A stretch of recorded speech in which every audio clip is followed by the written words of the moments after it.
Hello, my name is Ro Perez, and today I'm here to talk to you about art in relation to the Raritan. The goal of this presentation is to improve your environmental literacy by discussing the history of the watershed through the lens of art. I will present you with several poems and pieces and analyze them for you.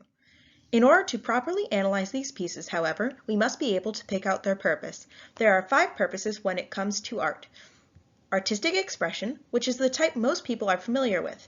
These are the types of pieces made to gently present the artist's ideas and feelings to the world.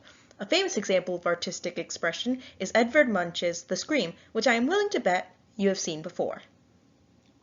Then there's ceremonial art, which is used for rituals and ceremonies. The menorah is a prime example of this, being used for the celebration of Hanukkah, a Jewish holiday.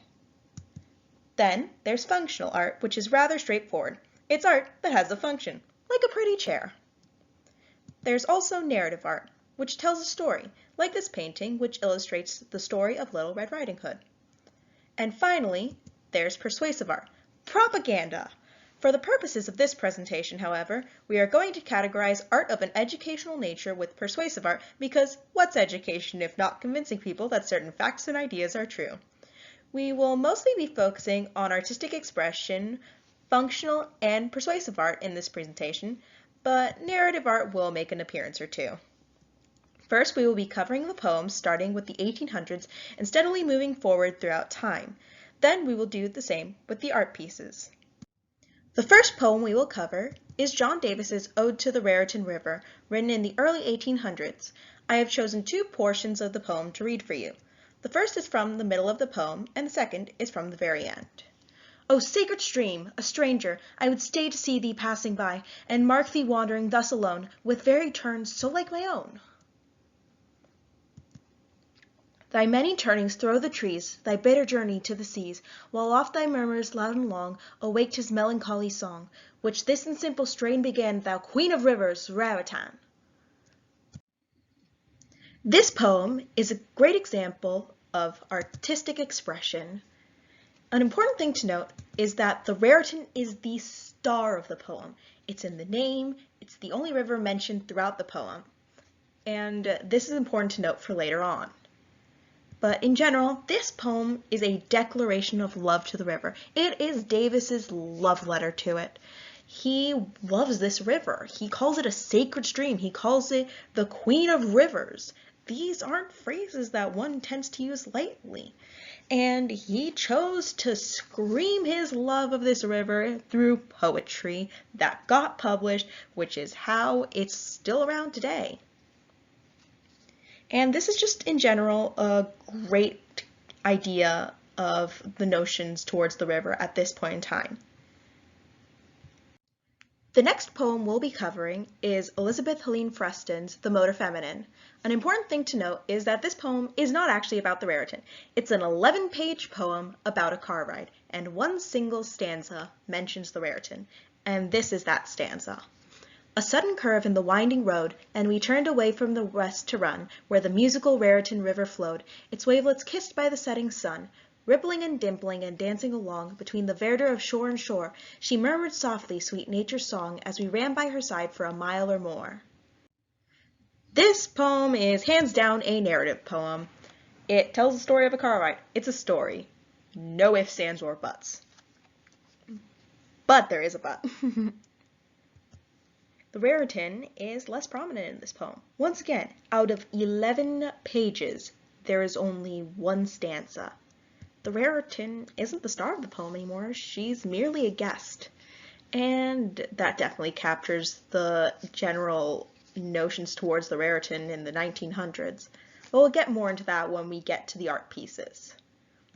The final poem we will be covering is R.A. Villanueva's As the River Crests, Mud-Rich with Forgotten Things. This poem was written in 2011, and I'd first like to bring your attention to its interesting shape. It's not the standard block of text you see when you see poetry. It has a shape. It's alive. It's got weird spacing, even in the title. And it's just chaotic. And I thought that was an important thing to bring to your attention. Now on to the portion I chose to present to you. This is the very beginning of the poem. Colors this summer Raritan carries of this flailing, flaring New Jersey sunset, of the burnt ends of cigarettes as they and gravity then the river kiss. Red surge toward nightfall, a dark diastole, rich with the blood of pigeons, worms, catfish, a mercury blood heavy with gas. This orange Raritan, this drunk Dutch princess, flanked as if by knights, trunks bent, leadened with her forgotten things they knew. Tomorrow would bring nothing but kisses of moss, feasts of cigarettes, and pistols, denim, and pulp. This poem is an example of artistic expression, but it actually brings some interesting connections to the previous two poems. First of all, when compared to the Ode to the Raritan, the river's been demoted from the Queen of Rivers to a mere Dutch princess. She's lost some of her grace from then to now.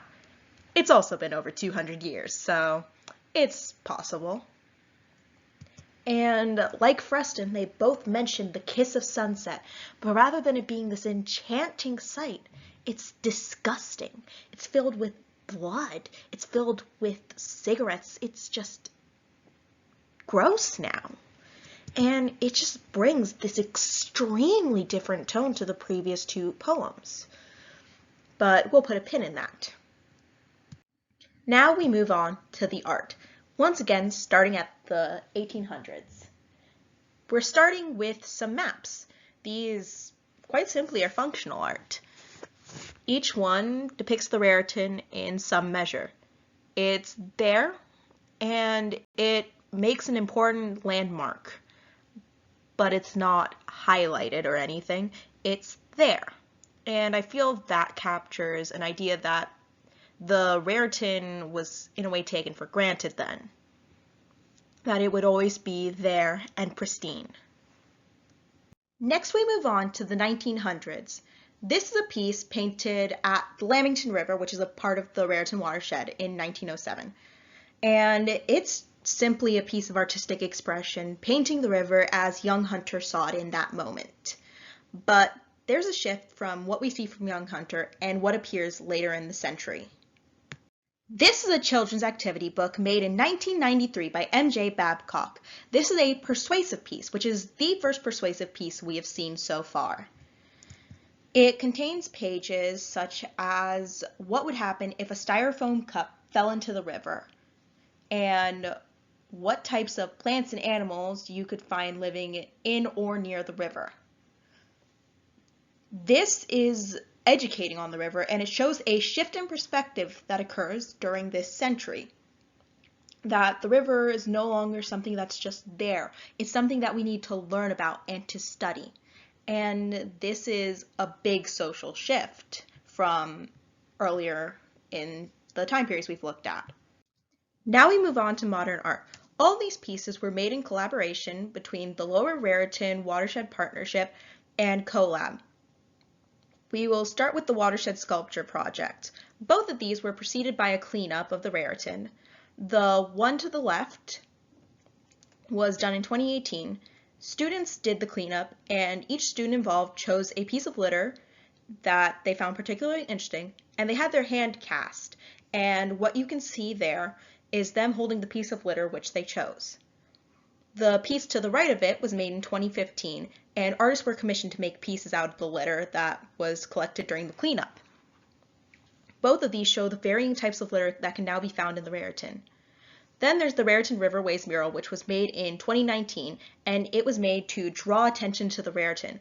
All of these are persuasive pieces, persuading people to pay attention to the Raritan, care for it. But let's take a second. I'm not sure if you noticed, but there was a major jump between the two pieces that I showed from the 1900s, from 1907 to 1993. Well, from 1910 to 1990, I could not find any pieces. But that's also when the Raritan was declared too dangerous to swim in, and Route 18 got built.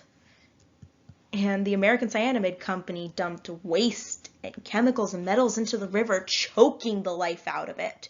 We were cut off from this river that we were killing. And people realized we need to save it. We still need to save it. And I hope that with this new knowledge, you go out and educate people and tell them why we need to care. Thank you for listening.